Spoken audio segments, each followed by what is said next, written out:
Selamat berjumpa lagi dengan kuliah ilmu lingkungan. Kali ini kita akan melanjutkan topik pembahasan mengenai pengaruh manusia ke lingkungan.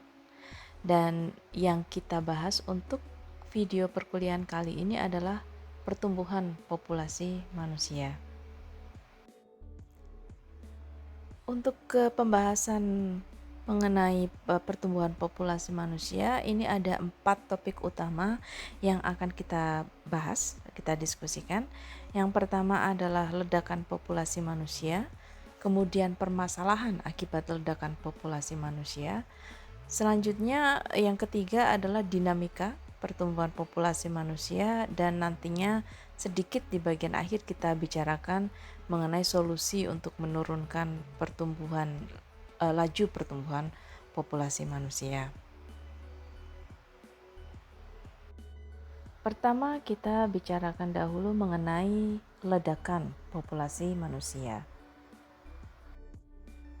Dalam grafik ini kita bisa lihat perbandingan pertumbuhan populasi manusia, sejarahnya itu dari zaman dahulu kala hingga sekarang itu seberapa cepat pertumbuhannya.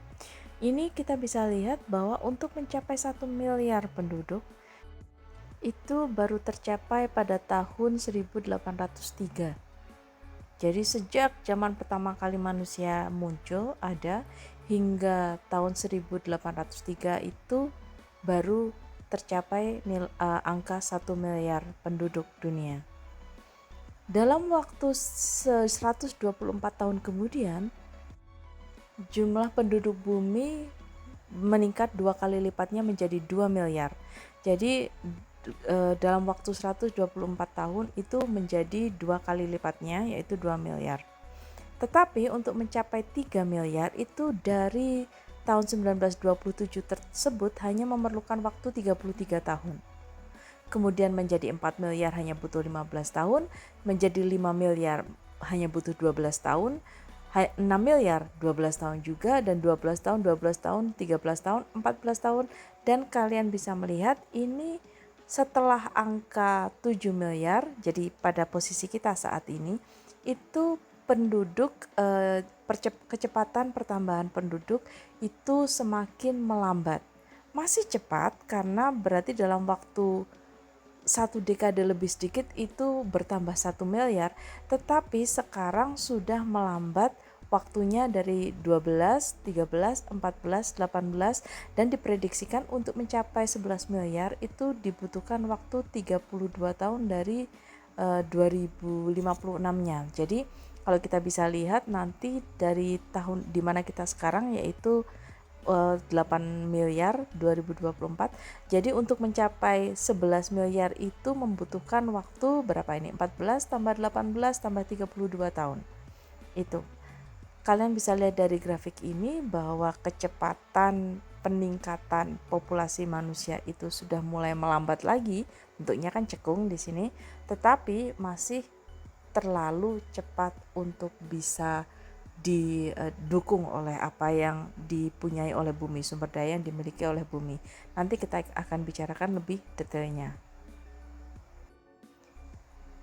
Dalam grafik ini kita bisa melihat kurang lebih sama sejarah pertumbuhan populasi manusia, tetapi sekarang dari sebelum dari BC, dari before Christ, jadi sebelum tahun ke-0.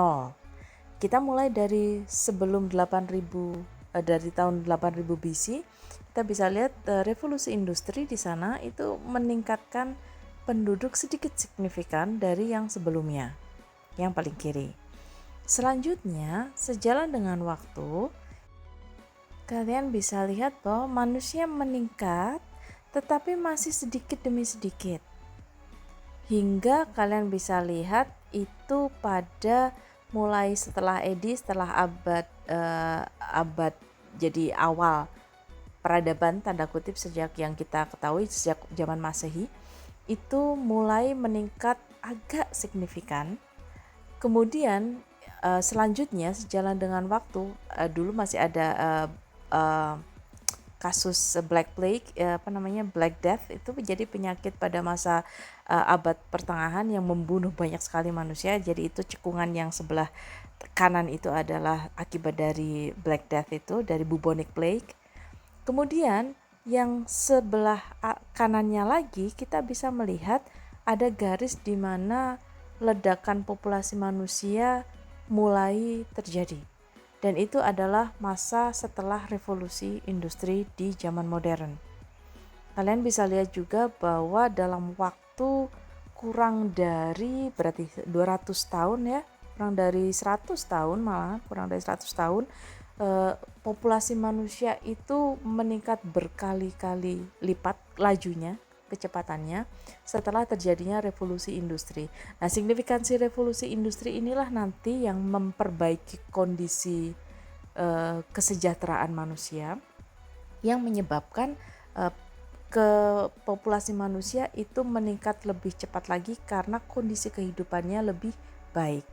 Kita nanti akan bicarakan juga rincinya di slide-slide berikutnya. Lalu apa yang menyebabkan pertumbuhan manusia itu lajunya sangat tinggi? Nah, itu sebetulnya ada 3 sebab utama. Yang pertama adalah kita manusia, kita mempunyai kemampuan manipulasi atau memanfaatkan segala sesuatu di sekitar kita untuk kepentingan kita, dan kita juga mempunyai kemampuan untuk mengembangkan teknologi. Oleh karena itu, kita manusia mempunyai kemampuan untuk hidup di berbagai jenis iklim dan habitat. Ini yang kalau kita sudah belajar ekologi, kita akan paham bahwa setiap makhluk hidup, setiap spesies itu sebetulnya kan mempunyai kisaran toleransi yang bisa ditinggali. Jadi mempunyai kisaran toleransi di mana mereka bisa hidup, dan kisaran toleransi tersebut biasanya terbatas.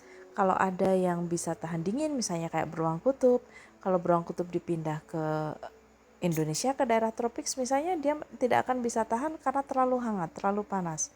Manusia tidak punya permasalahan seperti itu karena kalau di daerah panas kita pakai AC bisa, sudah punya teknologinya. Kalau di daerah dingin kita bisa memakai pemanas atau jaket yang berlapis-lapis yang melindungi kita dari suhu dingin.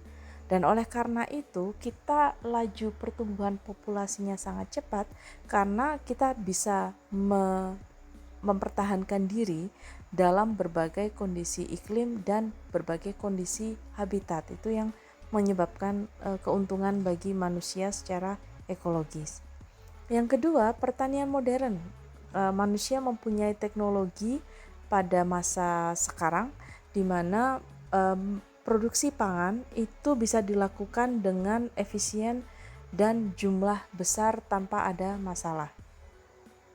Yang ketiga adalah laju kematian itu menurun karena perbaikan sanitasi dan kesehatan.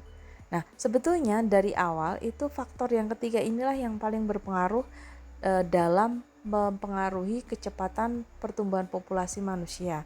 Karena jika laju kematian menurun, laju kematian rendah, berarti yang kemungkinan manusia yang tertinggal, yang tersisa, yang masih hidup, yang melakukan reproduksi itu jumlahnya kan banyak. Jadi seandainya faktor pertama, kemampuan manusia untuk hidup di berbagai iklim dan habitat, dan faktor kedua, pertanian modern ini tidak didukung dengan faktor ketiga, laju kematian yang rendah, itu laju pertumbuhan populasi manusia juga tidak akan secepat saat ini. Jadi faktor utamanya yang paling berpengaruh terhadap kecepatan populasi manusia meningkat tersebut adalah yang rendahnya laju kematian ini. Sebetulnya laju pertumbuhan populasi global itu semakin melambat. Jadi saat ini sudah pada level 1,05% per tahun, itu global, populasi manusia global. Dan kalian bisa lihat di grafik ini, di gambar dalam slide ini, saat ini kita di 1,05 dan semakin menurun kurvanya. Nah, itu adalah tren pelambatan pertumbuhan populasi global yang ada pada saat ini. Dan terutama yang 1,0% ini kontribusi terbesarnya itu dari yang negara-negara berkembang tentunya. Tetapi ini adalah berita bagus, artinya adalah laju pertumbuhan populasi itu menurun, melambat, tetapi jumlah populasi bumi itu masih tetap meningkat. Mengapa demikian? Itu coba ditanyakan di kepala kita dulu, oke? Mengapa kalau laju pertumbuhan populasi itu menurun, kok jumlah populasi manusia di bumi masih meningkat? Tadi lihat yang grafik tadi kan, peningkatan setiap 1 miliar itu setiap berapa tahun, setiap 10-15 tahunan.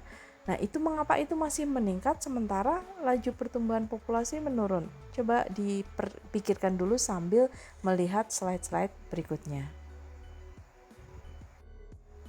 Kita kembali ke basic ekologinya, ke dasar ekologinya.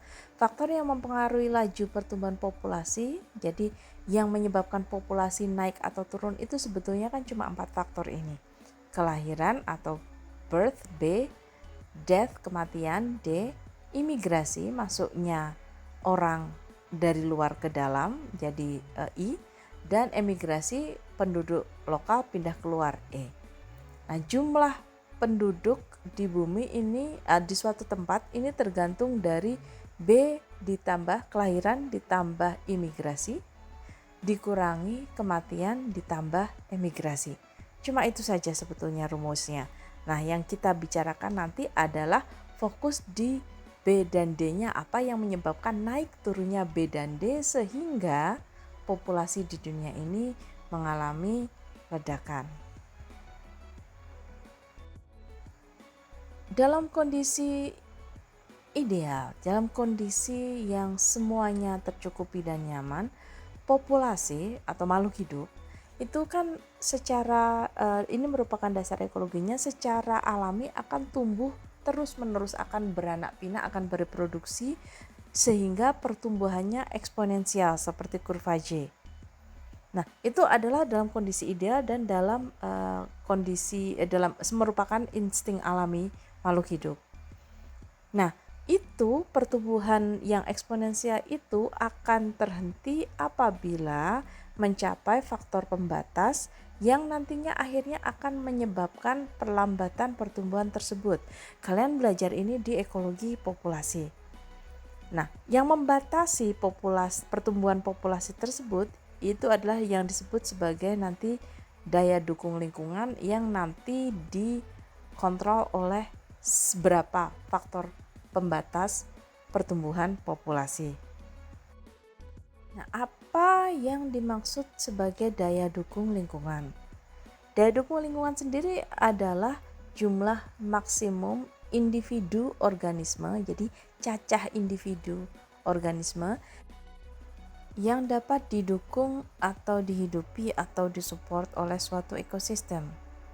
Dan jumlah maksimum ini ditentukan oleh faktor lingkungan yang membatasi pertumbuhan populasi tadi. Untuk manusia, daya dukung lingkungan itu masih banyak diperdebatkan. Jadi sebetulnya ada berapa banyak manusia yang bisa didukung oleh bumi ini.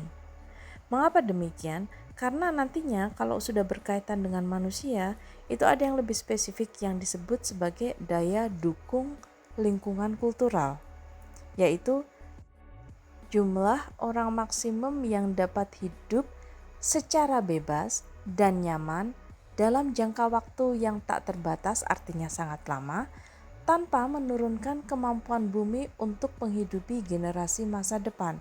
Ini adalah pemahaman yang didasarkan pada konsep sustainable development, pembangunan yang berkelanjutan. Itu yang sudah kita bicarakan pada kuliah terdahulu, apa yang dimaksud dengan sustainable development, pembangunan berkelanjutan, dan kaitannya dengan bagaimana menggunakan sumber daya alam pada saat ini untuk memenuhi kebutuhan kita tanpa mengorbankan kemungkinan atau kesempatan generasi di masa depan untuk juga memenuhi kebutuhan mereka dengan cara yang sama, dengan kecukupan yang sama sebagaimana kita pada saat ini. Jadi apa yang menyebabkan ledakan populasi manusia ini? Penyebabnya sebetulnya sederhana. Apabila potensi biotik atau kita sebut saja kemampuan reproduksi manusia itu melebihi daya dukung lingkungan, kecepatan reproduksi lebih tinggi daripada kecepatan lingkungan dalam menghasilkan sumber daya untuk mensupport kita dan keturunan kita yang hidup di bumi. Nah, dalam hal ini tentunya populasi akan mengalami ledakan jika tingkat kelahiran itu melebihi tingkat kematian. Dan kita bisa bayangkan dengan dari tabel yang dari grafik yang awal tadi mengenai kecepatan pertumbuhan penduduk bumi. Bayangkan saat ini populasi bumi itu kurang lebih 7,8 miliar orang dan masih tumbuh. Nah, ini sekarang pertanyaan nanti adalah daya dukung kultural tadi, lingkungan kultural tadi itu sebetulnya untuk berapa miliar orang bumi ini. Nah, itu yang masih menjadi perdebatan. Lalu yang mempengaruhi laju kelahiran dan kematian itu apa saja? Kita lihat dalam grafik ini atau kotak ini, dua box ini, faktor yang mempengaruhi laju kelahiran dan fertilitas dan faktor yang mempengaruhi laju kematian. Nah, yang pertama kita lihat faktor yang mempengaruhi laju kelahiran dan fertilitas, tingkat kesuburan. Yang pertama adalah ini secara umum berlaku bagi wanita karena wanita yang bereproduksi. Yang pertama adalah status kerja, apakah wanita itu kerja atau tidak. Kemudian biaya membesarkan anak dan pendidikan anak itu berapa, tinggi atau rendah.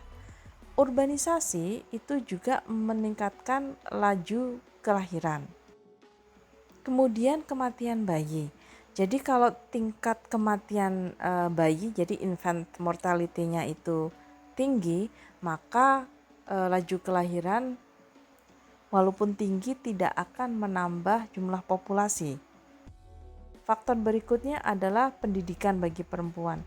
Semakin tinggi pendidikan, perempuan akan cenderung untuk tidak mempunyai anak dan bisa melakukan family planning, bisa melakukan keluarga perencanaan lebih baik, dan walaupun fertilitasnya tinggi karena kesehatannya baik, itu tetap menurunkan laju kelahiran. Kemudian usia menikah, semakin muda usia menikah akan berpengaruh terhadap peningkatan laju kelahiran dan akses ke kontrasepsi. Jika aksesnya terbatas, maka laju kelahiran akan lebih tinggi. Sementara faktor yang mempengaruhi laju kematian itu nanti yang pertama adalah adanya akses, seberapa besar akses ke kesehatan, ke nutrisi, dan ke air bersih. Kemudian juga dukungan masyarakat pada orang tua, pada sesepuh. Jadi anggota masyarakat yang sudah tua, pada anggota masyarakat yang sudah senior. Jadi seberapa besar caringnya atau kesadaran masyarakat untuk merawat penduduk yang sudah tua itu yang akan mempengaruhi laju kematiannya akan rendah atau tinggi. Selain itu, peningkatan harapan hidup yang biasanya lebih tinggi pada wanita itu juga akan mempengaruhi laju kematian. Jika harapan hidup meningkat, maka laju kematian akan turun. Dan yang terakhir adalah penurunan kematian bayi. Jadi kalau laju tingkat kematian bayi yang baru dilahirkan atau yang masih muda itu rendah, maka laju kematian juga akan rendah. Selanjutnya kita lihat di gambar berikut ini, di daftar berikut ini adalah beberapa faktor yang menjadi penyebab ledakan populasi manusia, yang secara spesifik ini sebetulnya diakibatkan oleh revolusi industri. Jadi yang pertama, ditemukannya berbagai jenis penyakit dengan teknologi yang lebih baik. Semua penyakit-penyakit baru itu banyak sekali yang bisa teridentifikasi, dan oleh karenanya itu bisa mencari penyembuhnya, karena kalau sudah diidentifikasi penyakitnya bisa lebih mudah untuk mencari upaya penyembuhannya. Selanjutnya faktor berikutnya adalah perbaikan gizi, kemudian penemuan antibiotik memperbaiki kesehatan, semuanya kedua hal tersebut. Kemudian perbaikan kesehatan secara umum dan obat-obatan yang ditemukan itu juga memperbaiki kondisi masyarakatnya sehingga reproduksinya itu juga semakin cepat karena kondisinya semakin baik. Kemudian kenaikan jumlah wanita yang mencapai umur reproduksi. Dalam hal ini adalah ini berarti tingkat kematian wanita pada umur yang muda itu atau kematian bayi, kematian tingkat infant itu juga semakin rendah sehingga mereka bisa mencapai umur reproduksi. Yang terakhir ini apa yang disebut sebagai waktu penggandaan atau doubling time yang pendek di beberapa negara. Nanti kita bicarakan lebih spesifik, tetapi yang penting ini sebetulnya bukan benar-benar merupakan sebab, tetapi sebetulnya merupakan efek dari ledakan populasi. Nah, kita nanti akan bisa lihat ya apa yang dimaksud dengan hal tersebut. Yang dimaksud dengan doubling time atau waktu penggandaan adalah waktu yang diperlukan suatu populasi untuk meningkat jumlahnya 2 kali lipatnya.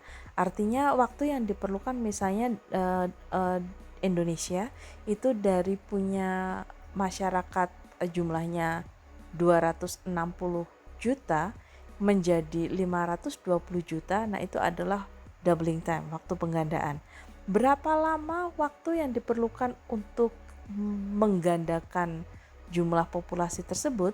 Ini ada rumusnya. Kita tidak akan bicarakan bagaimana rumus tersebut diperoleh, tapi kurang lebih ini bisa digambarkan sebagai 70, angka 70 dibagi laju pertumbuhan populasi dalam persen. Jadi misalnya suatu negara mempunyai laju pertumbuhan populasi 1% per tahun, maka jumlah populasi negara tersebut akan berlipat 2 dalam waktu 70 dibagi 1, 70 tahun. Nah, laju pertumbuhan jika suatu negara itu 4%, jadi pertumbuhannya 4% per tahun, maka negara tersebut penduduknya akan berlipat 2 dalam waktu 70 dibagi 4 tahun. Jadi 17,5 tahun. Nah, kalian bisa lihat bahwa waktu penggandaan populasi ini, doubling time ini, jika semakin tinggi akan semakin baik karena artinya negara tersebut pertumbuhannya lambat. Nah, ini yang nanti kita perhatikan kaitannya dengan perbandingan negara berkembang dan negara maju pada slide berikutnya. Kita tahu kecenderungannya kalau negara berkembang itu jumlah anggota keluarganya kan besar, anaknya banyak istilahnya. Nah, penyebab besarnya ukuran keluarga di negara berkembang itu apa saja? Yang pertama adalah tingkat mortalitas bayi dan anak-anak yang tinggi. Mengapa kalau dipikir kalau anak-anaknya mortalitasnya tinggi, kenapa keluarganya besar? Karena mereka tahu mortalitasnya tinggi, maka kecenderungannya untuk mempunyai anak banyak supaya kalau ada apa-apa itu masih punya anak lagi yang tersisa, itu jadi kecenderungannya tinggi. Maka mortalitas yang tinggi disertai dengan reproduksi yang cepat juga oleh penduduk di negara berkembang tersebut. Kemudian juga pandangan bahwa anak itu merupakan aset ekonomi, artinya anak itu nantinya yang akan digunakan untuk alat untuk memperbaiki ekonomi keluarga. Makanya kalau di Indonesia itu ada istilah banyak anak banyak rezeki, itu kaitannya dengan ini, anak sebagai aset ekonomi.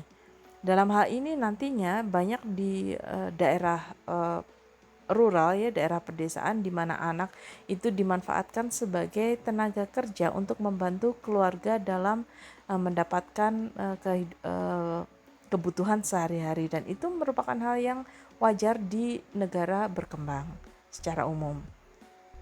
Kemudian penyebab lainnya adalah pentingnya pendidikan itu masih belum disadari.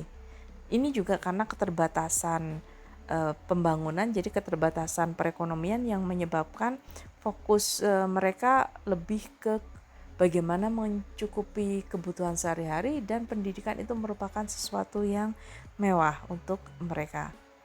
Selain itu, status wanita itu masih rendah, jadi tidak ada kesetaraan hak Dan sebagai akibatnya wanita itu secara spesifik misalnya hanya disuruh sebagai menjadi ibu rumah tangga, mengurus keluarga, masak, mengurus anak, mengurus suami, dan itu saja. Jadi wanita dianggap rendah statusnya sehingga hanya harus mengurus rumah tangga saja tanpa mempunyai kesempatan untuk mendapatkan pendidikan atau bekerja di luar. Selain itu, akses ke kontrasepsi juga masih terbatas. Kaitannya juga mungkin karena kesadaran penduduknya sendiri yang masih rendah akan kebutuhan kontrasepsi, juga mungkin ketersediaan di daerahnya itu masih langka karena kaitannya dengan distribusi atau memang pendidikan dari pemerintah belum mencapai di daerah tersebut. Nah, ini yang menyebabkan kecenderungannya di banyak negara berkembang keluarga itu ukurannya besar. Faktor lain yang mempengaruhi pertumbuhan populasi itu adalah rasio jenis kelamin. Kita juga sudah tahu kalau lebih banyak perempuan akan lebih cepat lagi pertumbuhan populasinya, kan? Itu secara logika demikian. Nah, rasio jenis kelamin dalam suatu populasi akan mempengaruhi laju pertumbuhan populasi secara umum. Dan umumnya kalau manusia itu rasio jenis kelaminnya adalah 105 sampai 106 laki-laki untuk setiap 100 perempuan. Nah, ini kemungkinan penjelasannya adalah merupakan adaptasi evolusi karena ternyata menurut penelitian itu laki-laki lebih rentan terhadap kematian. Jadi laki-laki lebih mudah, mungkin anak laki-laki atau laki-laki secara keseluruhan itu lebih mudah mati, lebih cenderung sensitif terhadap kematian. Jadi nantinya rasio laki-laki dan perempuan ini kurang lebih sama pada usia reproduktif karena rentannya laki-laki terhadap kematian tadi. Dalam tabel ini kita bisa lihat berbagai tingkat kesuburan dan doubling time untuk berbagai kelompok negara. Jadi kita lihat dibagi 3 di sini. Yang pertama adalah dunia secara keseluruhan, kemudian negara-negara berkembang dan negara-negara maju. Tingkat kesuburan total yaitu rata jumlah anak yang dilahirkan seorang wanita selama hidupnya. Jadi kalau selama hidupnya wanita itu berapa anak yang dilahirkan itu dijumlah untuk seluruh dunia misalnya. Nah, itu menghasilkan tingkat kesuburan total. Dan ini untuk dunia itu 2,8. Jadi selama hidupnya wanita itu rata-rata menghasilkan 2,8 anak. Itu untuk dunia secara keseluruhan. Sementara secara keseluruhan untuk dunia itu doubling time, waktu berganda dari 1 ke 2, 2 ke 4 dan seterusnya tadi adalah 54 tahun. Dari dalam waktu 54 tahun misalnya dari sekarang itu dari 8 miliar misalnya jadi 16 miliar diperlukan waktu 54 tahun. Untuk negara-negara berkembang sebagai pembandingnya itu tingkat kesuburan totalnya 3,5 anak per wanita dengan waktu penggandaan doubling time 37 tahun. Jadi lebih cepat di negara-negara berkembang. Untuk negara-negara maju itu tingkat kesuburannya jauh lebih rendah daripada dunia maupun negara-negara berkembang, yaitu 1,5 anak per wanita. Nah, doubling time berdasarkan perhitungannya tadi itu bahkan belum, saking lambatnya doubling time-nya itu hasil perhitungannya yang 700 tahun ini itu pun masih tanda tanya, mungkin lebih lambat lagi. Nah, ini perbedaannya negara-negara maju dan negara-negara berkembang dibandingkan dunia secara keseluruhannya. Jadi betapa cepatnya doubling time untuk negara-negara berkembang dan betapa lambatnya doubling time untuk negara-negara maju disebabkan karena kaitannya dengan tingkat fertilitas wanita tadi. Setelah kita melihat berbagai penyebab ledakan populasi manusia, kita lihat sekarang berbagai macam permasalahan yang ditimbulkan akibat ledakan populasi manusia tersebut. Pada 2 box ini, kita lihat perbandingan antara negara berkembang dan negara maju. Jadi karakteristik negara berkembang dan negara maju. Kita lihat negara berkembang itu mempunyai doubling time yang pendek. Kemudian kita lihat juga bahwa negara berkembang itu secara umum mengalami kerusakan lingkungan yang parah dan levelnya meningkat kerusakan lingkungannya. Juga kita tahu bahwa tingkat kemiskinan di negara berkembang relatif tinggi dan tingkat fertilitasnya tinggi. Kita kontraskan dengan negara maju, kita lihat bahwa kalau di negara maju itu doubling time-nya panjang.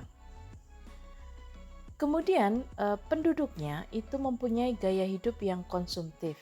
Secara umum dikatakan itu negara-negara maju penduduknya menggunakan totalnya 80% kekayaan dunia. Jadi sangat-sangat boros. Dan mereka pada rantai makanan itu menempati posisi yang tinggi. Artinya kalau ada rantai makanan di posisi tinggi atau piramida makanan itu pada posisi yang tinggi, artinya mereka bersifat karnivor atau lebih banyak memakan daging. Dan secara umum jumlahnya itu sebetulnya hanya 20% dari populasi dunia. Jadi kita bandingkan negara berkembang 80% populasi dunia, negara maju 20% populasi dunia dengan penggunaan kekayaan dunia atau sumber daya dunia yang sebaliknya. Yang satu 20% menggunakan 80% kekayaan dunia, yang negara berkembang yang 80% penduduknya itu hanya menggunakan 20% dari kekayaan dunia. Dengan terjadinya ledakan populasi manusia, maka tekanan populasi manusia pada lingkungan juga akan semakin besar.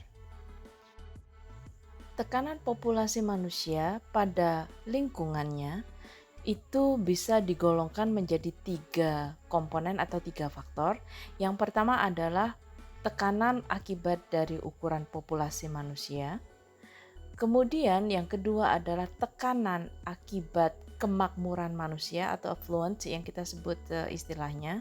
Itu jika kondisi suatu masyarakat itu makmur, maka akan memberikan tekanan yang lebih besar terhadap manusia karena cara mereka hidup, lifestyle mereka. Kemudian tekanan yang ketiga adalah teknologi.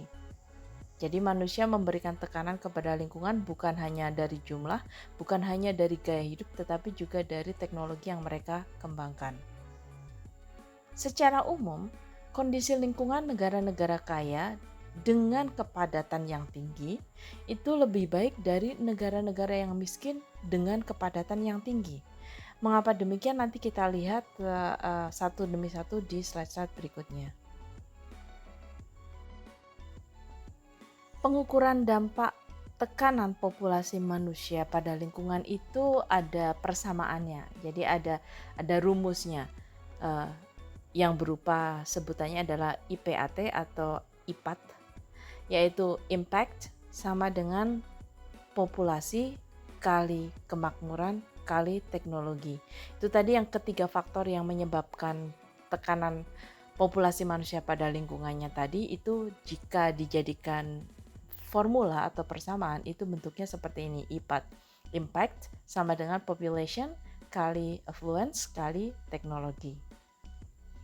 Nah, sejalan dengan pertumbuhan populasi, tekanan manusia terhadap lingkungannya itu semakin besar karena kebutuhan manusia yang mutlak diperlukan dengan bertambahnya populasi manusia itu harus tersedia, terutama dalam bentuk 3 hal ini. Lahan, jadi untuk tempat tinggal dan untuk bertani, bercocok tanam, untuk mencari nafkah dalam sehari-hari, dalam kehidupan sehari-hari. Kemudian perawatan, sanitasi dan kesehatan itu harus disediakan sejalan dengan bertambahnya populasi manusia. Kemudian akses ke air bersih. Jadi lahan, kesehatan, dan akses ke air bersih. Kebutuhan atas ketiga hal tersebut itu akan semakin besar dengan bertambahnya ukuran populasi manusia dan ketersediaannya mutlak diperlukan oleh manusia. Tekanan populasi manusia, terutama di daerah berkembang, di negara berkembang, itu menyebabkan degradasi lingkungan yang berlangsung semakin intens atau semakin buruk sejalan dengan pertambahan jumlah penduduknya. Nah, sebetulnya solusinya itu ada. Satu, jelas kita sudah tahu bahwa kalau banyak populasinya, kalau banyak penduduknya, maka dilakukan pengendalian populasi sejak dini. Sejak jadi istilahnya preventif. Jadi kita harus mengendalikan pertumbuhan populasi supaya tidak semakin meningkat lajunya. Kemudian pembangunan dilakukan dengan benar. Karena pembangunan yang dilakukan dengan benar akan mengurangi degradasi lingkungan. Hanya dua itu yang terutama yang akan menjadi solusi untuk mengurangi degradasi lingkungan. Yang menjadi permasalahannya kan mudah direncanakan, untuk dipraktekkan itu sulit karena begitu sudah sampai di lapangannya sangat kompleks sekali permasalahan yang harus dihadapi sebelum perencanaannya tadi dijalankan di dunia nyata. Nah, itu yang menjadi tantangannya. Kita lihat dulu yang namanya fakta konsumsi sumber daya yang ada di bumi. Untuk memperbandingkan negara berkembang dan negara maju, itu kita lihat dari konsumsi sumber dayanya. Kalau di negara maju, rata penggunaan energi per orang itu kurang lebih secara matematis perhitungannya adalah 9 kali lipat negara yang kurang maju. Jadi mungkin kalau kita makan hanya 1 keping biskuit, kalau di negara maju itu 9 keping biskuit yang dimakan. Karena mereka ingat tadi mereka konsumsinya lebih cepat karena kemakmurannya lebih tinggi dan karena mereka juga berada di bagian atas dalam piramida makanan, dalam rantai makanan. Kita tadi sudah bicarakan di slide sebelumnya. Dalam hal ini, pengkonsumsi energi terbesar di dunia masih Amerika Utara. Dan kalau kita lihat ini tahun 2005 saja, penggunaan energi per kapita per kepala di Amerika itu adalah 2 kali lipatnya orang Eropa dan 8 kali lipatnya orang negara berkembang. Nah, itu hanya untuk membandingkan saja untuk gambaran seberapa borosnya penggunaan sumber daya alam yang dilakukan oleh negara-negara maju dibandingkan dengan orang-orang di negara berkembang. Lalu apa masalahnya? Kenapa negara berkembang atau negara terbelakang atau kurang maju itu sulit sekali mengejar ketertinggalannya dalam berbagai hal jika dibandingkan dengan negara maju. Kalau kita lihat sekarang di sini ada yang disebut sebagai jebakan siklus kemiskinan. Kalau dalam hal ini yang kita lihat dalam siklus kemiskinan ini adalah konteksnya adalah food insecurity, jadi keterjaminan makanan, ketersediaan kerja, lapangan kerja, kemudian juga penyakit, sensitivitas atau kerentanan terhadap penyakit. Nah, kita lihat kalau dari yang paling atas itu adalah kemiskinan. Jika ada suatu masyarakat miskin, maka yang mereka gunakan untuk survive, untuk bisa bertahan hidup adalah sumber daya yang ada di sekitarnya. Ya, sumber daya yang ada di sekitarnya, karena jika miskin, akses ke teknologi untuk mempermudah pemanfaatan sumber daya masih belum ada, lapangan kerja juga ketersediaannya terbatas, maka yang mereka manfaatkan adalah apa yang ada di sekitar mereka. Dan mereka memanfaatkannya berlebihan, sumber daya alam yang ada di sekitarnya secara berlebihan untuk survival mereka, untuk mereka bertahan hidup. Hanya untuk bertahan hidup saja. Apa yang terjadi Jika semakin banyak masyarakat miskin, maka lingkungannya akan terdegradasi. Itu masuk ke kotak yang kedua, environmental degradation, karena terlalu banyak manusia yang memanfaatkan sumber daya alam di sekitar mereka secara berlebihan. Apa yang terjadi pada tahap berikutnya dalam siklus ini?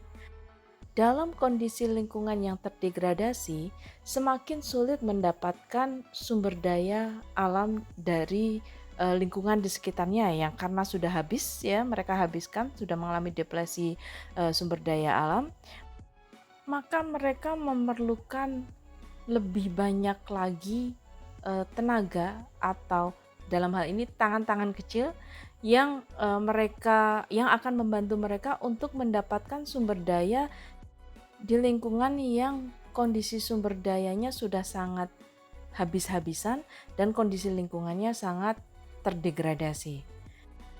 Nah, di samping itu karena mereka kan dari masyarakat miskin, mereka biasanya illiterate, mereka tidak mengenyam pendidikan yang mencukupi, mereka buta huruf, atau jika berpendidikan tingkat pendidikannya sangat rendah sehingga mereka tidak mempunyai jalan atau bayangan bagaimana untuk menyelamatkan diri dari kondisi tersebut, mereka terjebak di situ.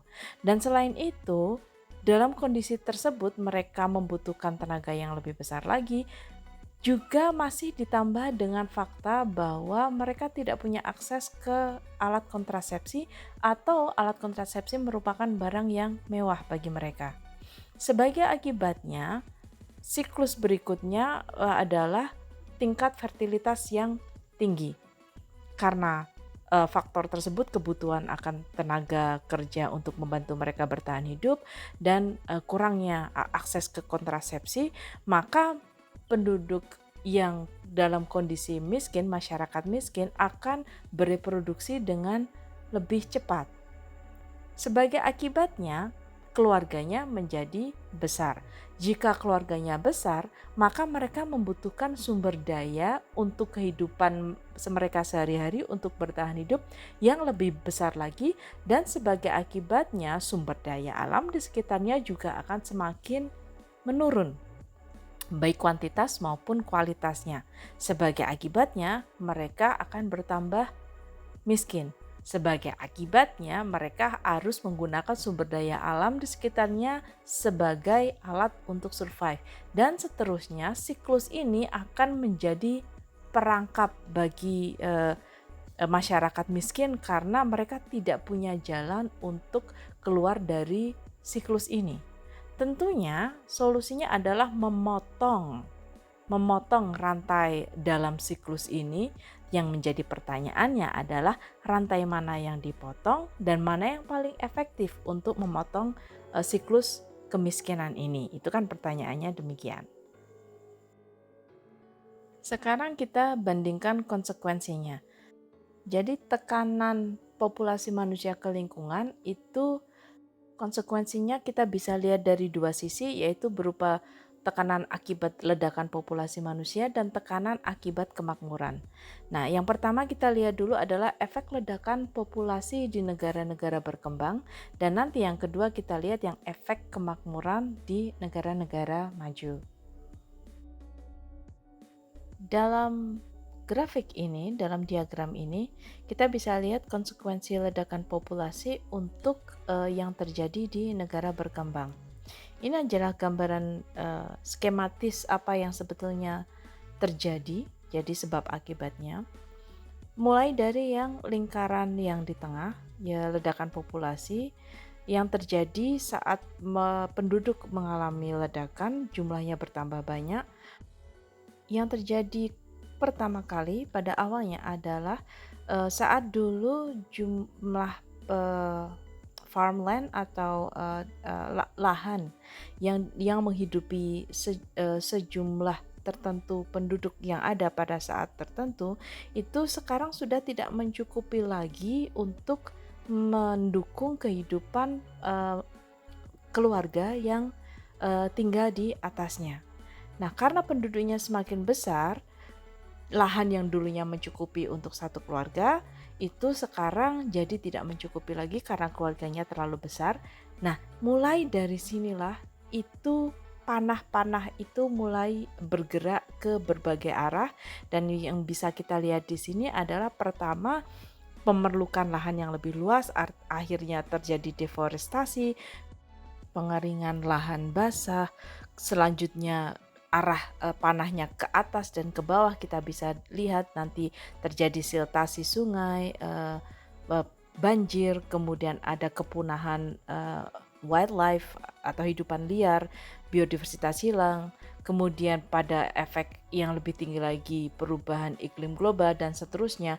Jadi ini merupakan dampak yang kompleks yang diakibatkan hanya dari jumlah populasi yang terlalu banyak di negara berkembang. Dampaknya terhadap alam itu sangat-sangat banyak, sangat-sangat kompleks, sehingga ini yang menyebabkan perbaikannya jika terjadi ledakan populasi di suatu negara, maka untuk memperbaiki kondisi lingkungan yang terdegradasi akibat dari ledakan penduduk tersebut, jadi akibat dari dampak yang kita lihat di dalam grafik ini, itu sangat-sangat sulit karena memang permasalahannya sangat kompleks, tidak hanya sederhana jumlah penduduk saja, tetapi bebannya ke lingkungan itu yang sulit diperbaiki.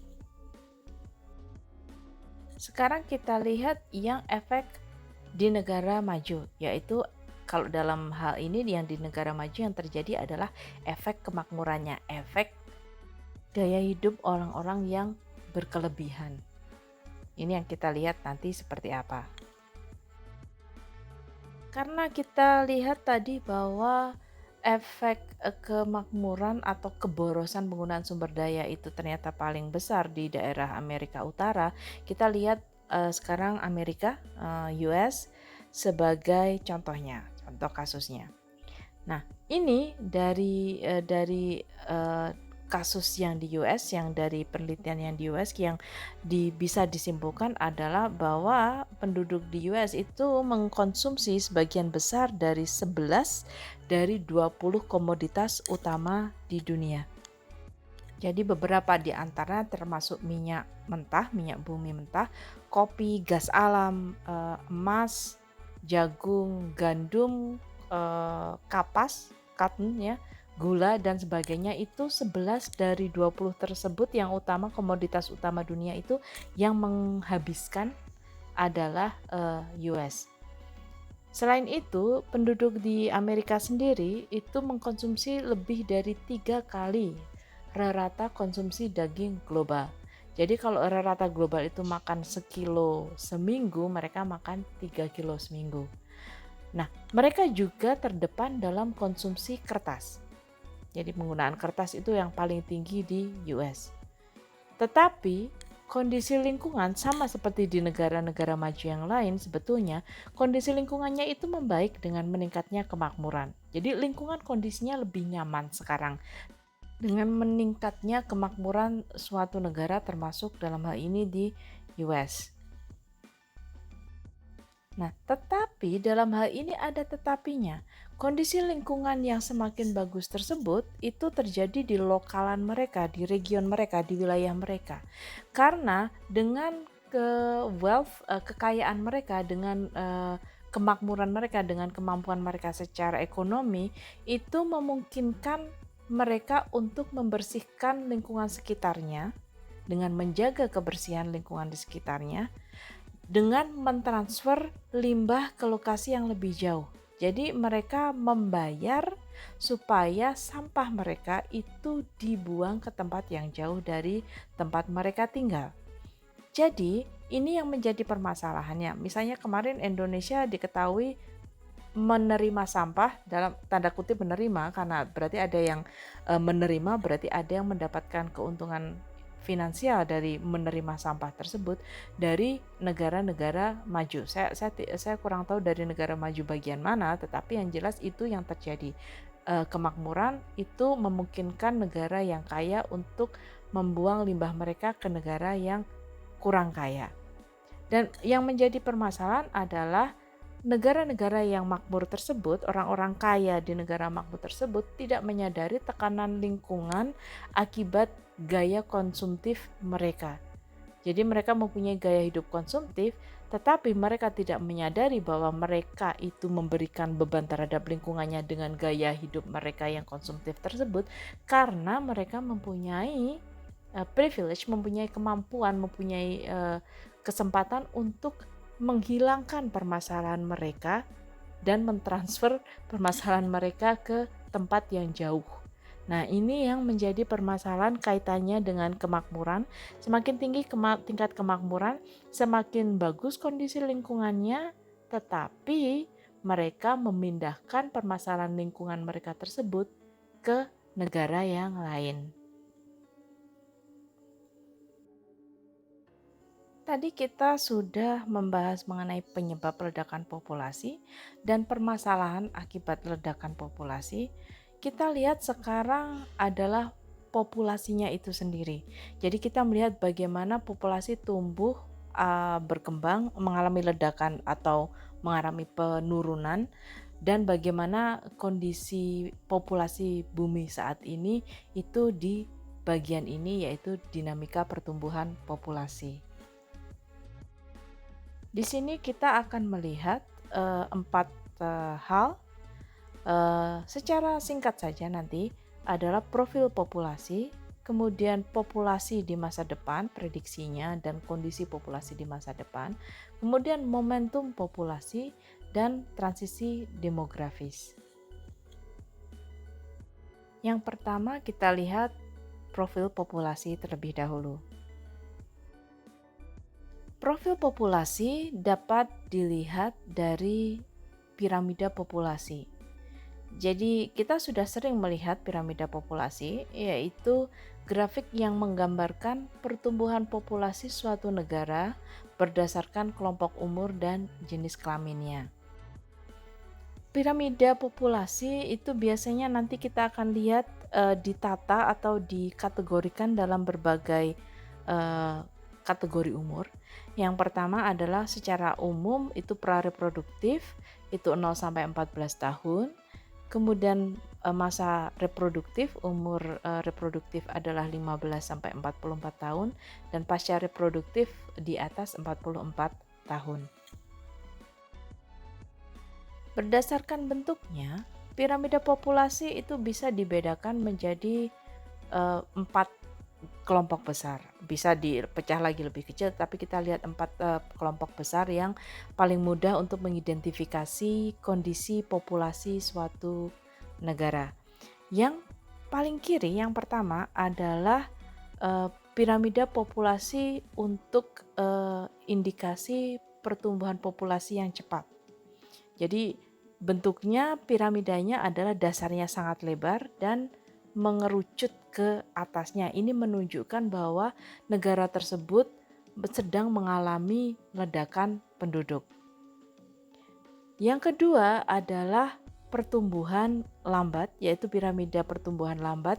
Ini dasar piramidanya itu relatif lebih lebar daripada bagian-bagian di atasnya, tetapi tidak sangat lebar, tidak selebar seperti yang gambar pertama tadi. Jadi masih agak slender mengerucutnya, itu masih agak meramping, bukan mendadak seperti segitiga, seperti lonceng yang paling sebelah kiri. Yang bentuk ketiga adalah populasi pertumbuhan populasi 0 atau populasi stabil. Nah, di sini piramidanya relatif seragam ukurannya, dari atas ke bawah itu agak seperti lurus, agak sama kurang lebih segmen-segmennya itu, setiap kelas umur itu lebarnya itu kurang lebih sama. Nah, ini menunjukkan bahwa pertumbuhannya sangat-sangat lambat, hampir mendekati 0 atau 0. Nah, yang keempat adalah pertumbuhan populasi negatif atau disebut juga penurunan populasi. Ini adalah negara-negara di mana populasinya justru tidak bertambah tetapi berkurang. Indikasinya adalah dasar piramidanya itu lebih kecil daripada di bagian atasnya. Jadi bentuknya menggembung di tengah. Ini menunjukkan bahwa populasi tersebut mulai mengalami penurunan karena penduduk yang berusia muda dari bayi sampai remaja itu jumlahnya semakin sedikit sejalan dengan waktu. Dan ini adalah gambar dari contoh-contoh piramida tadi, tapi dalam ukuran yang lebih besar. Kita bisa lihat yang paling kiri yang expanding rapidly, yang pertumbuhan cepat, contohnya ini Guatemala, Nigeria, Saudi Arabia, itu masih pada level yang pertama ini pertumbuhan cepat. Yang pertumbuhan tetapi lambat itu US, Australia, China misalnya, dan yang stabil itu Jepang, Italia, Yunani, dan yang mengalami penurunan jumlah populasinya mulai turun itu antara lain Jerman, Bulgaria, dan Rusia. Jadi mereka mengalami pengurangan populasi. Piramida populasi ini berguna untuk memprediksi tingkat kemajuan suatu negara dan bagaimana perubahan sosial yang terjadi di negara tersebut. Nah, pertumbuhan di masa depan itu bisa diproyeksikan berdasarkan struktur umur dalam piramida tersebut. Jadi kita bisa lihat bahwa kalau bentuk yang sebelah kiri ini, yang gambar di sebelah kiri itu adalah piramida untuk negara yang maju atau lebih maju, sementara negara yang kurang maju itu bentuknya yang seperti di sebelah kanan, menggembung di bagian bawah, sementara yang negara maju itu biasanya lurus ke atas, tidak menggembung hanya di tengah sedikit, tetapi dari atas ke bawah itu seperti tiang rata bentuknya. Setelah kita melihat profil populasi, yaitu dalam bentuk piramida populasi, kita lihat sekarang apa yang disebut sebagai momentum populasi. Momentum populasi adalah efek struktur umur pada saat ini pada populasi di masa depan. Jadi ini yang nanti yang kita gunakan untuk memproyeksikan bagaimana populasi di masa depan, bagaimana profil populasi di masa depan ini dari piramida populasi tadi. Jadi berdasarkan piramida populasi tadi, kita bisa melihat struktur umur pada masa sekarang. Nah, nantinya di masa depannya seperti apa itu bisa kita lihat dari bentuk piramida pada waktu tersebut.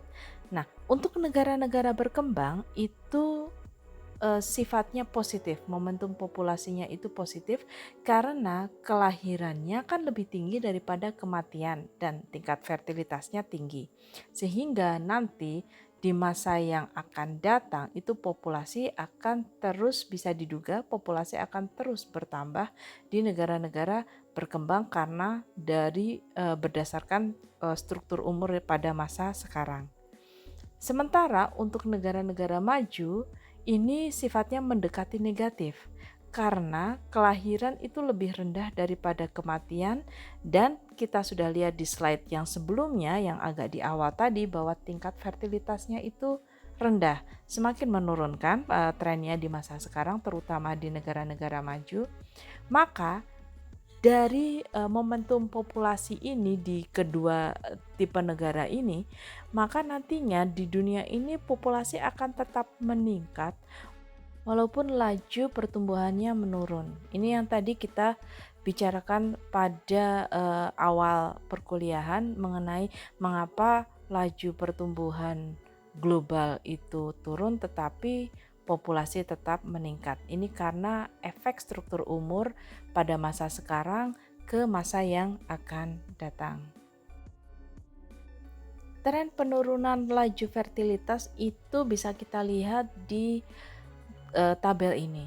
Ini kita lihat secara umum dari tahun 1985 hingga tahun 2003 bahwa di berbagai bagian negara di dunia ini laju fertilitas, laju kelahiran itu mengalami penurunan sejalan dengan waktu. Jadi kita bisa lihat di Afrika dari 6,3 tahun 2003 sudah 5,2. Saya harus cek lagi yang lebih baru, data yang lebih baru, tapi ini hanya untuk menunjukkan tren saja, ini yang lumayan lengkap datanya. Sementara di Latin Amerika dan Caribbean itu juga turunnya hampir separuhnya. Asia kecuali Cina itu juga turun, sangat turun jauh. Kemudian Cina sendiri mengalami penurunan walaupun tidak terlalu banyak. Dan di negara-negara maju itu dasarnya sendiri fertilitasnya, laju kelahirannya itu sendiri sudah rendah dan sekarang juga semakin rendah lagi. Intinya saat ini terjadi tren penurunan fertilitas. Dan negara maju itu mengalami defisit populasi karena fertilitasnya ini turun secara signifikan. Bagian selanjutnya, kita akan mempelajari mengenai transisi demografis. Apa yang dimaksud transisi demografis? Ini sebetulnya penggambaran atau ilustrasi bagaimana suatu negara berubah dari pertumbuhan populasi tinggi ke pertumbuhan populasi rendah seiring dengan perkembangan ekonominya, yaitu dari ekonomi subsisten atau ekonomi yang untuk bertahan hidup ke kondisi kemakmuran, jadi kondisi negara yang kaya. Dan ini ditelusuri melalui grafik perubahan populasi dari waktu ke waktu. Nanti yang membandingkan angka kelahiran dan kematian. Nanti grafik ini menggambarkan bagaimana negara-negara akan mempengaruhi atau memberikan dampak pada lingkungan mereka saat mereka bertransisi dari negara kurang maju atau negara berkembang ke negara maju atau ke negara industri. Ini adalah grafik transisi demografis secara keseluruhan. Tahapnya di sini digambarkan 4, jadi pre-industrial, pra-industri, tahap pra-industri, tahap transisi, transitional stage, industrial stage, dan post-industrial stage. Itu ada 4 tahap, tetapi nanti akan ada tahap kelima yang tidak digambarkan di sini, di mana kondisinya lebih maju lagi dari post industrial stage. Nah, kita akan lihat fokus di 4 tahap ini yang mulai dari pra industri hingga post industrial di tahap yang keempat. Kita lihat yang tahap pra-industrial, yaitu yang paling kiri kurvanya, di mana di sini garis yang hijau menunjukkan laju kelahiran dan garis yang merah merupakan laju kematian. Kita berawal dari tahap pra-industrial. Di sini kita ingat tadi yang sumbu Y adalah laju kelahiran atau kematian, jadi laju perubahan populasi, dan yang X adalah waktu. Jadi kita lihat di sini di kurva ini tahap pra-industri ini laju kelahiran dan laju kematian dua-duanya tinggi, dengan laju kematian yang bersifat fluktuatif tergantung dari kondisi lingkungan pada saat tersebut. Tahap pra-industrial ini merupakan ciri khas masyarakat tradisional di masa lampau. Dan masyarakat pada saat ini, peradaban pada saat ini itu sudah tidak ada yang berada secara umum itu, secara prakteknya itu tidak ada yang berada pada tahap pra-industrial ini. Semua sudah berpindah ke tahap yang berikutnya. Nah, pada tahap transisi, pada tahap transisional ini kita lihat ada penurunan laju kan. Dalam hal ini terutama tingkat kematian yang turun sangat drastis. Nah, tingkat kematian ini turun karena peningkatan produksi makanan dan pelayanan kesehatan serta sanitasi yang baik, sehingga harapan hidupnya lebih tinggi manusianya. Tingkat kelahiran tetap tinggi walaupun akhirnya mengalami penurunan di akhir tahap transisi tersebut, tetapi secara umum tingkat kelahiran tetap tinggi sehingga populasi tetap meningkat. Ini transitional stage ini adalah ciri khas negara-negara berkembang. Jadi populasi tetap naik, laju kematian sudah menurun tetapi laju kelahiran tetap tinggi. Ini negara-negara berkembang mempunyai karakteristik transitional stage ini. Tahap berikutnya adalah tahap industrial. Dalam tahap industrial ini, tingkat kelahiran sekarang juga ikut turun. Mengapa demikian? Karena dalam tahap ini wanita sudah mulai berkarir. Jadi wanita sudah banyak yang mempunyai pekerjaan, dan karena sifatnya sudah mengalami urbanisasi, jadi lifestyle-nya sudah menjadi sifatnya urban atau karakteristik lifestyle kota, maka punya anak itu kecenderungannya dianggap tidak ekonomis. Jadi memerlukan biaya. Oleh karena itu, kecenderungan untuk tidak punya anak itu tinggi di tahap ini. Sebagai akibatnya kan laju pertumbuhan populasi menurun karena tingkat kematiannya juga rendah.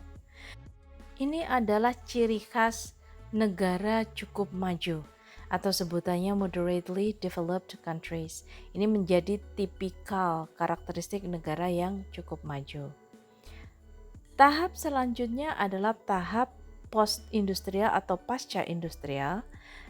Pada tahap ini kita bisa lihat bahwa laju kelahiran dan laju kematian dua-duanya rendah. Sementara berbeda dengan yang tahap pra-industrial tadi, itu laju yang berfluktuasi kan laju kematian. Kalau yang di tahap post-industrial ini atau pasca industrial ini, yang berfluktuasi adalah justru laju kelahirannya. Nah, tetapi secara umum tingkat kelahiran dan kematian tetap rendah dan stabil. Dan inilah yang dikarakteristikkan, yang menjadi karakteristik negara maju. Jika kita ingin menghubungkan transisi demografis dengan piramida populasi, kita bisa lihat di slide ini. Jadi, pada tahap kedua, jadi tahap yang transisional tadi, yang negara-negara berkembang, tipikal negara-negara berkembang, bentuk piramida populasinya adalah lebar di bawah dan meliuk ke atas seperti pada gambar yang pertama, yang atas kiri. Yang itu yang dicontohkan adalah populasi Mali tahun 2000. Kemudian yang tahap ketiga atau tahap industrial itu bawahnya masih lebar tetapi bentuknya melandai ke atas. Nah, itu yang gambar yang nomor 2 bagian atas kanan itu adalah tipikal tahap negara industrial. Selanjutnya, yang tahap keempat atau tahap post-industrial itu ada di gambar yang bawah sebelah kiri. Kalian bisa lihat juga bawahnya masih melebar tetapi bentuknya sudah menggembung di tengah. Artinya pertumbuhannya sudah mulai, laju pertumbuhannya sudah mulai melambat. Nah, ini adalah tahap pasca industrial atau post industrial, dan contohnya di sini adalah US tahun 2000. Ini adalah populasi tahun 2000. Setelah di atas post industrial, jadi yang lebih maju lagi, itu piramidanya bisa dicontohkan oleh piramida populasi Jerman. Jadi kita bisa melihat gembung di tengahnya itu sangat besar, dan ini mengindikasikan bahwa populasi mengalami penurunan. Jadi sudah tidak tumbuh lagi tetapi minus pertumbuhan populasinya, dan justru jumlah populasi nasionalnya itu berkurang. Nah, sekarang kita lihat bagaimana dengan prediksi populasi di masa depan dalam kondisi bumi yang seperti saat ini. Kita lihat di slide ini adalah ukuran populasi negara-negara di dunia untuk 20 negara yang paling padat penduduknya. Dan ini adalah data tahun ini. Nah, ini kita lihat kita juara nomor 4. Nah, kita perlu bangga, kita nomor 4 berdasarkan ukuran populasi terbanyak di dunia. Yang juaranya adalah Cina, India, dan USA. Dan yang ini banyak sekali kita lihat di daftar ini adalah negara-negara berkembang atau negara-negara kurang maju, karena kita sendiri sebetulnya sudah di atas berkembang, hanya belum masuk ke kriteria negara-negara maju. Selain itu, kita bisa lihat banyak sekali negara-negara sepantaran kita, selevel kita. Jadi ada Pakistan, ada Bangladesh, Nigeria, dan seterusnya. Itu yang populasinya juga termasuk dalam 20 negara-negara di dunia dengan jumlah penduduk yang tertinggi. Kalau berdasarkan densitas, jadi persatuan luasnya per kilometer persegi dalam hal ini, kita lihat di sini negara-negara dengan densitas tertinggi itu terletak di bagian Asia. Jadi kita lihat yang hijau tua dan gradasi dari hijau muda ke hijau tua itu terletak di daerah sekitar Indonesia. India, kita bisa lihat India, Cina, dan kemudian negara-negara di sekitarnya Jepang, Korea, dan Filipina.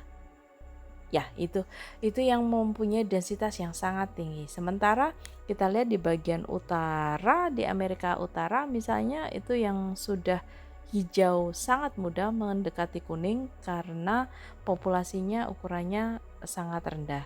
Nah, tetapi bisa dilihat juga di daerah Eropa. Kita lihat di Eropa itu densitasnya sangat tinggi. Ukuran populasinya sudah mengalami penurunan, seperti Jerman, Rusia itu mengalami penurunan populasinya, tetapi densitas penduduknya itu sangat tinggi. Kita bisa lihat yang hijau Inggris, kemudian Prancis, Jerman, Austria, dan sekitarnya tuh Italia itu hijaunya masih tua. Jadi mereka walaupun negara maju itu dan penduduknya semakin berkurang sejalan dengan waktu, mereka densitasnya masih tinggi. Di slide ini kita lihat prediksi pertumbuhan populasi di masa depan.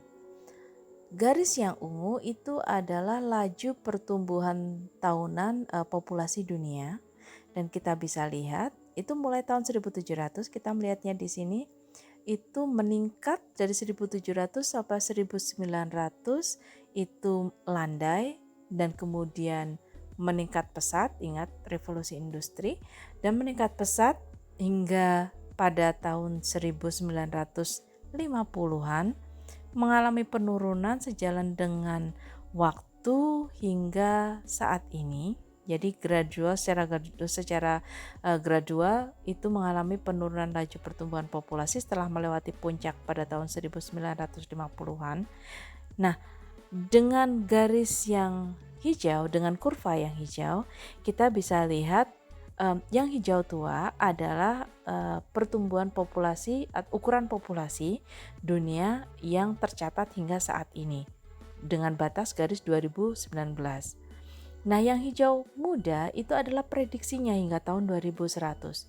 Dan kita bisa lihat pertumbuhan populasi lajunya menurun, termasuk drastis setelah tahun 2000 itu penurunannya setelah tahun 1900 berapa ini ya? 1000. Jadi drastis itu di pertengahan 1900-an. Jadi mungkin itu 1980-an itu terjadi penurunan drastis laju pertumbuhan populasi dunia. Nah, yang terjadi tetapi ingat tadi kaitannya dengan momentum populasi, ukuran populasi dunia itu tetap bertambah meskipun laju pertumbuhannya turun karena berkaitan dengan momentum populasi tadi. Dan ini diprediksikan bahwa hingga tahun 2100 itu pertumbuhannya masih cukup pesat, masih cukup cepat hingga nanti agak melandai di tahun 2100-an. Jadi masih sangat lama hingga penduduk itu pertumbuhannya melandai. Ini yang menjadi prediksi diproyeksikan di masa depan dalam 100 tahun ke depan ini populasinya akan terus tetap bertambah meskipun laju pertumbuhan populasi global itu menurun. Jika kita lihat proporsi populasi dunia berdasarkan wilayah, kita bisa lihat di grafik ini yang merah Asia itu yang mendominasi jumlah penduduk di dunia, diikuti oleh Afrika. Nah, ini pertumbuhan populasi di masa depan ini paling besar berasal dari negara miskin. Sebetulnya kata-kata miskin ini agak terlalu brutal, tapi istilahnya negara miskin adalah negara yang belum berkembang, masih pada tahap transisi tadi. Nah, ini kontribusi terhadap pertumbuhan populasi paling besar adalah berasal dari negara-negara ini. 98% dari 1 miliar manusia yang lahir nantinya akan hidup di negara berkembang. Nah, ini yang menyebabkan momentum populasi tadi terus-menerus positif karena laju pertumbuhan populasi di negara berkembang itu kan masih terus positif dalam jangka waktu yang lama. Nah, sebagai akibatnya ya pertumbuhan populasi akan terus berjalan meskipun lajunya itu mengalami penurunan. Di sisi lain kita juga ada istilah yang disebut graying population atau populasi yang menua. Ini adalah kondisi di mana peningkatan harapan hidup dan penurunan fertilitas di suatu negara menyebabkan piramida populasi di suatu negara itu terbalik. Jadi harusnya yang dasar yang besar, bukan harusnya tetapi biasanya itu kan kalau yang namanya piramida itu dasarnya lebar, atasnya menyempit. Di sini populasi suatu negara itu dibilang mengalami graying atau penuaan itu apabila piramidanya terbalik, jadi semi terbalik atau sudah tidak sesuai dengan piramida yang ideal. Di sini yang terjadi adalah komposisi penduduk yang berusia tua itu tinggi, sementara yang berusia muda itu rendah. Jadi secara proporsional itu lebih banyak yang tua daripada yang usia muda. Tabel yang di sebelah kanan itu menunjukkan 5 negara dengan populasi tertua, yang bagian atas itu indikatornya persentase penduduk berumur lebih dari 65 tahun. Nah, kalau berdasarkan indikator ini, berdasarkan persentase penduduk yang berumur 65 tahun atau lebih, itu Jepang, Italia, Jerman, Portugal, dan Finlandia adalah pemenang sebagai negara yang mengalami penuaan populasi. Tetapi ada alternatifnya, yaitu apabila indikatornya adalah persentase penduduk dengan sisa harapan hidup kurang atau sama dengan 15 tahun. Jadi yang berumurnya sudah diperkirakan akan meninggal dalam waktu 15 tahun. Dalam hal ini, negara-negara yang dibilang mengalami penuaan populasi adalah Bulgaria, Latvia, Ukraina, Kroasia, dan Serbia. Jadi ada perbedaan, kalau sudah beda indikator, itu sudah berbeda daftar negara mana yang dibilang mengalami penuaan populasi. Tetapi kurang lebih pada kedua indikator ini, piramidanya itu yang sudah dikatakan mulai terbalik tadi. Graying population atau penuaan populasi ini terjadi di banyak negara maju karena salah satu karakteristik negara maju adalah wanitanya memilih tidak punya anak atau terlalu sibuk berkarir sehingga tidak bisa punya anak. Ini yang menjadi permasalahan sebetulnya mengapa penurunan populasi atau graying population ini itu berbahaya adalah karena pengaruhnya terhadap perekonomian negara tersebut. Dengan penuaan populasi ini kan jumlah angkatan kerja semakin menurun. Jika semakin sedikit bayi yang dilahirkan, maka semakin sedikit pula potensial angkatan kerja potensial yang nantinya akan menjalankan perekonomian negara tersebut. Ingat bahwa kebanyakan negara itu kan mengandalkan tax pajak dari penduduknya untuk mensupport Kalau misalnya di Jerman, yang saya familiar dengan yang di Jerman adalah nanti itu untuk mensupport penduduk yang sudah tua. Jadi misalnya saya membayar pajak, nanti pajak itu akhirnya akan kembali ke saya juga jika saya sudah tua, itu yang akan memberi jaminan sosial saya saat saya di masa tua dari pajak yang dibayarkan oleh saya di masa lampau atau anak-anak muda yang pada saat saya sudah tua itu membayar pajak. Seandainya saya membayar pajak untuk mensupport orang-orang tua pada masa saya, yang sudah pensiun pada masa saya, kemudian saya pensiun dan tidak ada anak-anak muda yang membayar pajak untuk mensupport hidup saya saat saya sudah tua, itu kan nantinya jadi permasalahan negara tersebut. Jadi menjadi beban perekonomian negara tersebut. Secara umum sendiri, tidak adanya angkatan kerja pada suatu negara itu juga akan menghambat jalannya perekonomian negara tersebut. Itu mengapa solusinya itu banyak negara-negara yang di Eropa itu memberikan insentif bagi penduduknya supaya punya lebih banyak anak atau memberikan insentif supaya punya anak. Itu agar nantinya untuk mempertahankan struktur umur negara tersebut sehingga tidak menjadi negara yang mengalami penuaan.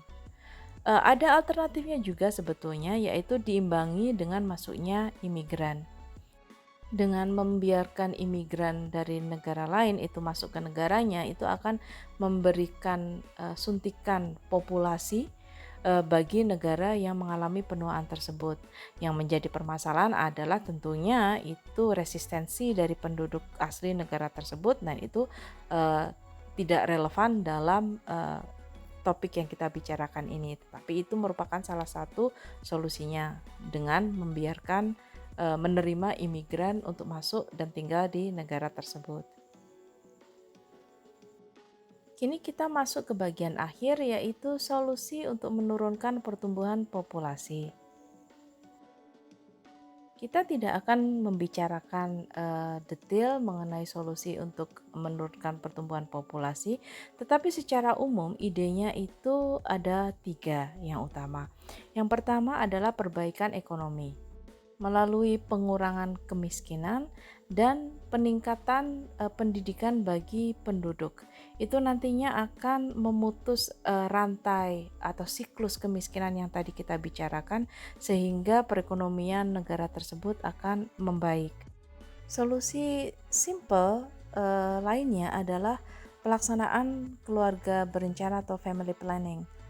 Dalam hal ini yang penting untuk dijamin adalah pelayanan kesehatan reproduksi baik untuk ibu maupun anak, dan tentunya edukasi pentingnya keluarga berencana pada pasangan.